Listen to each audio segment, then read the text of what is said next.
Right, I've had this, you'll have to excuse me, in bed. I'm knackered. I've not slept properly at all. So I've had this, it's the next day from when this ECG machine or heart monitor thing, I don't even know if it's an ECG, this heart monitor has come off basically. I was supposed to have this on for 24 hours and the sticky pads not sticky. So I'm really irritated and annoyed, and I'm trying not to be, but it's a frustration because this was supposed to be on for 24 hours, and obviously my night sweats have made this thing come off, and I don't sleep well at all anyway, and I thrash around in the night trying to get comfortable. I've got some right-sided pain that I'm dealing with, some muscular tension and muscular pains, and a problem with my right hip that's manifested. And I think I know what it is. There's a couple of things of what it is. Where's my coffee? So my coffee machine's not working as well, so it's like, oh, here we go, it's one of those days.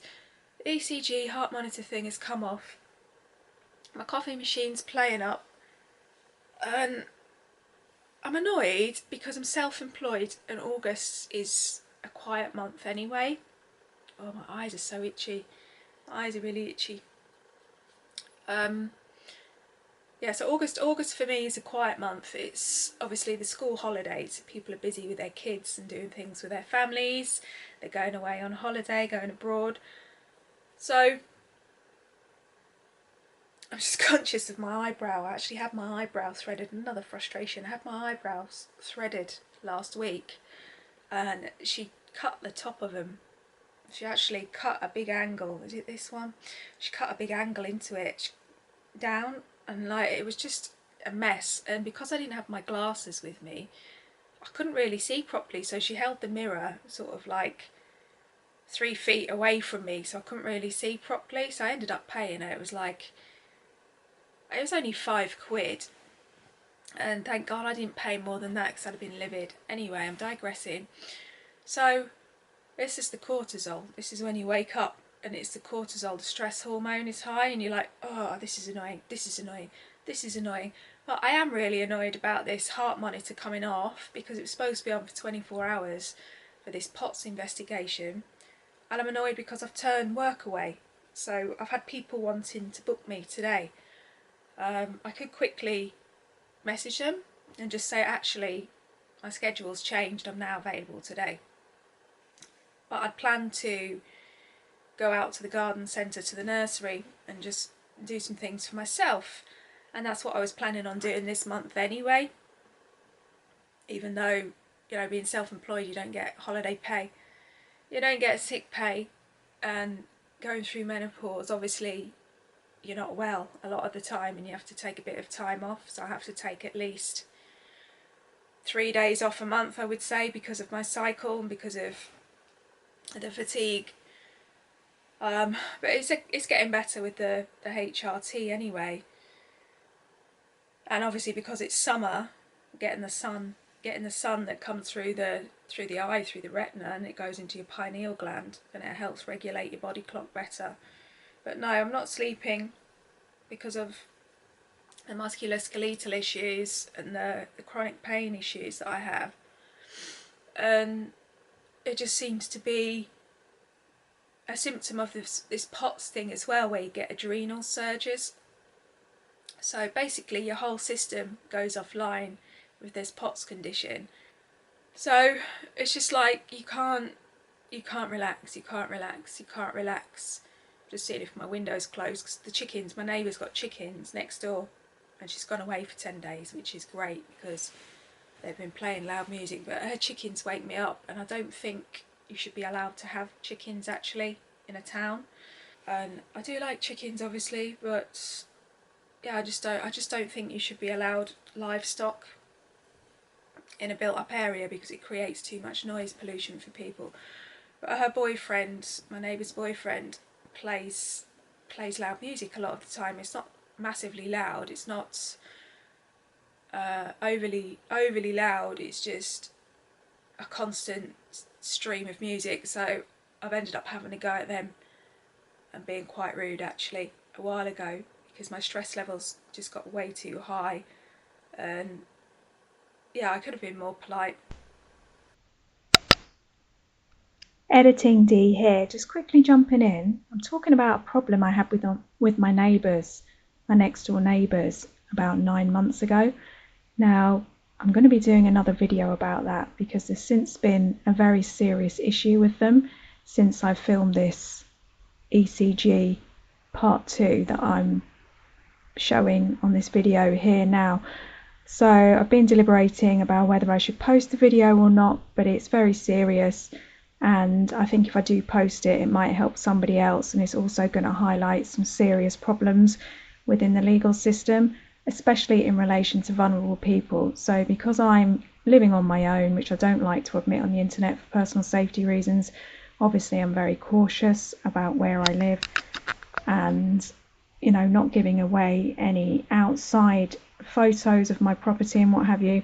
But yeah, a very serious issue with my neighbours where they've put me at a considerable risk, and they've also got me at risk of affecting my business as well in a very serious way.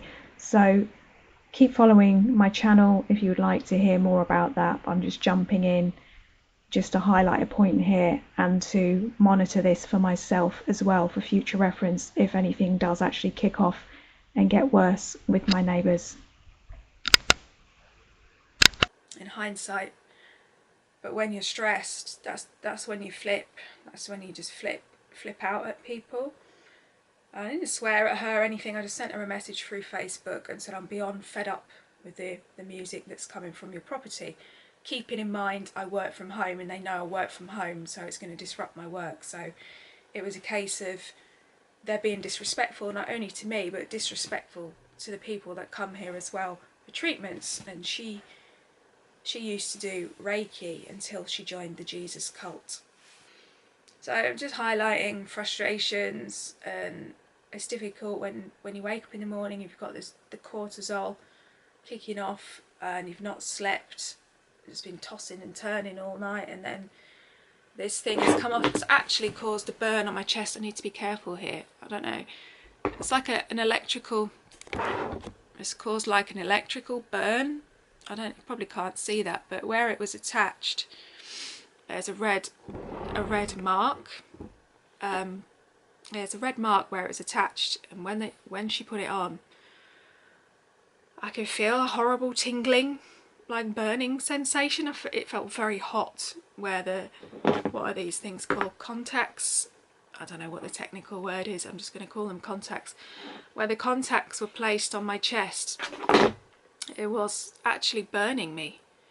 So that tells me that I'm sensitive to electricity, and I am, because if I sit and EMFs, so if I sit near my modem, so my desk where I do my work, my whatever, my admin, the modem is there underneath in the cupboard, and I notice that I feel very drained if I sit there for too long. Is my battery about to go? I think my battery's about to go. So yeah, I feel very, very drained if I sit near the modem, so I have to move away. But yeah, I don't expect, well, do I expect to come out with an electrical burn mark from a heart monitor? Yeah, I guess so. Not really. You wouldn't really expect to, would you? But that's what's happened. It's come off. My body's obviously rejected it and said, nah, get this thing off me. But yeah, I think my battery is about to go. Yeah. Take 25. What is this doing? I've just gone downstairs to get a battery for the camera. It doesn't seem to want to focus on me today, so this could be churned out in a weird way. I don't know. Anyway, I've got another coffee. It took 4 attempts to make this coffee. Another irritation. Today is a day for irritation, so I think I'm in my PMS week. Judging by going through my diary yesterday, I'm coming up to my PMS week, so in the next couple of days. But that would explain the tossing and turning last night and being a bit sweaty. Although I did take a progesterone pill and HRT, not the pill, because I said pill, people might think, what, she's on the pill. No, I don't take the pill, contraceptive pill, I don't take that. I haven't taken that for about 20 years because that doesn't agree with me. Yeah, it's literally like 20 years since I took that. Anyway, I don't need that. I've taken the progesterone, where is it? These little guys, that's it, Utrogestan. Try and saying that with TMJ. My jaw hasn't woken up. Having problems with my jaw again, which was horrendously inflamed about 10 days ago, but thank God it's gone down because my sports therapist's been working on it. And I was ranting on in an earlier clip about my sports therapist, wasn't I?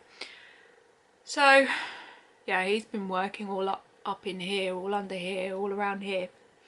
But interestingly, I'm digressing. I like to add health tips because obviously this is why I've set this up. It's to show what a car crash and cluster fluff it is going through menopause, perimenopause.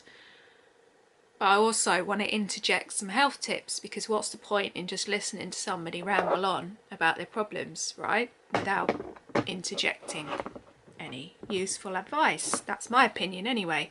I know there's lots of channels on YouTube where people talk about mental health and whatever else, and they're just talking about their problems in this kind of victim stance, this victim mindset. There's actually, and I'm not being rude, so don't report my video, I'm not being rude. There's a lady who has a channel about schizophrenia, right? And I can't remember the name of it, to be honest. I think she's a young lady. She's probably in her 20s, maybe mid-20s, something like that. And it's always, well, I've been anxious, so I need to go back to the psychiatrist. And you just think, oh my God, why do you need to run to the psychiatrist? Because you're anxious. And then perhaps it's because she's taking medication. But I've got my theories about schizophrenia. I think a lot of it is to do with ESP, actually. A lot of people who are diagnosed with these issues actually have capabilities. They have like shamanic capabilities, which is what I've got. They have ESP, basically extrasensory perception. So they have claircognizance, and they have the ability to project their consciousness into a different density. Now that's complicated for people that don't know anything about it. And it's also linked to food intolerance, because I've listened to interviews with psychiatrists talking about people being put in a padded cell, basically. And I touched on this in an earlier clip in this video. It's probably going to be a compilation, or it's going to be separate ones that I haven't decided yet, where if I eat grains, if I eat a lot of carbohydrates and grains, then I will go a bit loopy. I will get a massive insulin spike, and it will just overload my body with sugar and insulin. And so it's kind of like insulin resistance, isn't it? There's loads of these videos popping up for me actually on YouTube. I should probably watch those. Insulin resistance. I don't know too much about it. I'm not a diabetic, by the way. So yeah, I will get a massive spike of insulin, carbohydrates, and probably it's my gut. A lot of it is to do with my gut, because I get a lot of gut issues. I've got this health condition, I've got the menopause, this investigation for this POTS health condition as well. Well, I've been ill for 20 years, so I've been ill since I was a teenager, basically. I've always had issues, gut issues and anxiety issues and depression. I've had depression since I was a teenager, but I think, again, that is a lot to do with hormones. I think hormones are definitely a factor in depression, for women especially. Hormonal imbalance, obviously depression can be unprocessed grief, it can be unprocessed anger, and underneath the anger more often than not is sadness. A deep-rooted sadness for grief again, and I've had a lot of loss in my life, so that is linked to that. I've also got an abusive mother, anything and deal with anything. So this is the cortisol spike. I'm like blah, blah, blah, blah, blah, blah, blah, blah, talking about all the problems. So what was I talking about? I can't even remember what I was talking about. So I was talking about this heart monitor, wasn't I, that came off. It came off in the night, and I can't be sure when it came off because I woke up at 4:45 and it wasn't attached to me. So who knows? dealing with the NHS probably take me another 3 months I'll probably have to redo it, and it'll probably take another 3 months. So I don't know what I'm going to do. I'm just going to fill out the form and just say that it came off. I can't be sure what time it actually detached from my chest. And yeah, don't know, who knows. This is just a disaster. I'm actually writing a letter of complaint to the doctor's surgery. I'm just trying to calm down and probably not do it in my PMS week, because I know it'll be horrendously bad if I do it in my PMS week. But I am going to write a letter of complaint and just say that I'm supposed to be investigated for this POTS condition. And I sat there talking about gaslighting to the doctor, and then I read the notes yesterday in the surgery of what he's written, and there's all these sort of code words in it. It's like NAD and SH. He put something like SH lives on her own, and I said to the healthcare assistant, I said, what does SH mean? What does SH mean? She says, I've no idea what that means. So I'm going to log in to the NHS. Apparently you can log into the NHS app and check your own notes now, because since last year I hadn't been to a GP for 5 years. So 5 years I'd not been to a GP since last year, because I don't trust them. It actually makes me really anxious to deal with them because of what I've been through, because of the gaslighting. And they're just generalisers, aren't they? They're generalisers. I have had some nice doctors. The nice doctors that I've had have been, actually, come to think of it, there's been one really nice one, a female doctor, younger than me, and she was like, I'm worried about you. I'm really worried about you. And it makes me upset to think about that now. That she was pregnant as well. I'm getting upset talking about pregnancy and things because it's linked to my trauma. She was pregnant. I said, don't worry about me. I said, just worry about yourself. You've got a baby coming. Don't worry, I'm fine. I'll be fine. And I was having to reassure this doctor not to worry about people. And she said that a lot of my sort of right-sided issues around my stomach were linked to depression. It's actually my floating rib gets stuck and it sticks into things, and that causes a problem. So yeah, this is normal to be tearful with PMS. It's getting the stress out, it's getting rid of the cortisol, it's bringing in the hormones, the other hormones that activate when you cry. Let me look that up on the computer. What is that? So crying is a good release. Don't be embarrassed to cry. Crying hormone.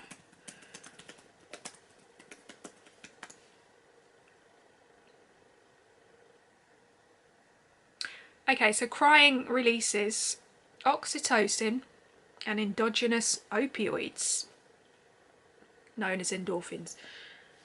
So, and this is Harvard Health on Google. Now I'm coughing because there you go as well. It's a release in the chest. Talking about things. Grief.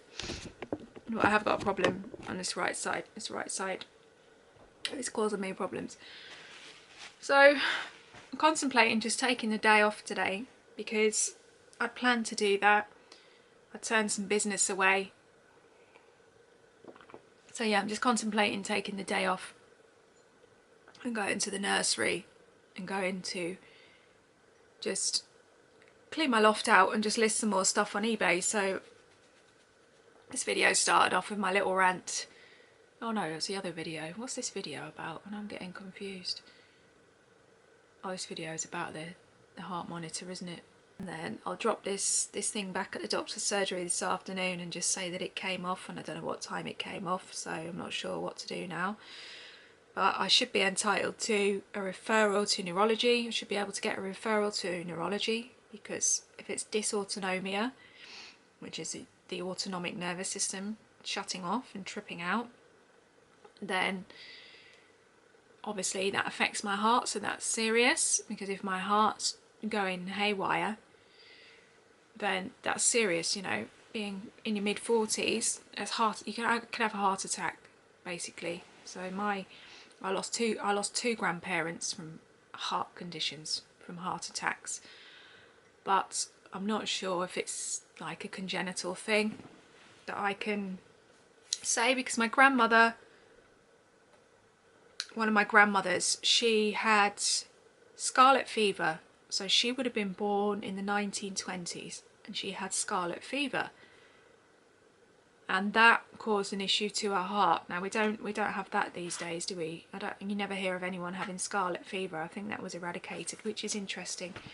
So scarlet fever is a bacterial infection, according to Google and the NHS website. But you don't hear of it, do you? You don't hear of people having scarlet fever these days. So, right, it's Streptococcus pyogenes. It's a Streptococcus bacteria, according to Google. And that's what my grandmother had when she was a little girl in the 1930s. Okay, it's a morning cortisol rant. So I should get up really. What time is it? At least this heart monitor's got a clock on it. 10 to 9, and I can't be bothered to get out of bed. I will do though. I'll get up in a minute. Ooh, this is weird. Right, I'm filming this in my car, obviously. Oh, it's hot in here. I'm gonna have to, this won't be long in the car. So I got myself up and dressed. I'm in the car. I'm looking at myself to see if I'm in the frame. So I'm up and dressed, I'm in the car. It's 10 to 12, so it's gonna be rush hour. It's gonna do my head in. I have to put my sunglasses on. So, oh my God, they're even hot on the bridge of my nose. So yeah, I'm up, PMSing. I'm on the way. I've decided to take the day off. I was gonna maybe try and do some work today, but I'm gonna take the day off, or the morning off, or a few hours off, whatever. I probably won't, no, I won't work today. I mean, like, body work. I'm gonna do some editing and writing and stuff. So I'm on my way to my favourite nursery. I've devised from about 5 different garden centres my favourite place, and I just wished I'd been going there sooner actually. It's a nice little nursery that's about 5 miles out from where I live, and it's in the middle of nowhere basically, so I always feel like I can think straighter when I go out in a wide open space. So when I was doing my clip in bed, I was talking about feeling hemmed in, so I'm just going to get myself over to this garden centre, this nursery. It's not a massive place, it's quite sweet.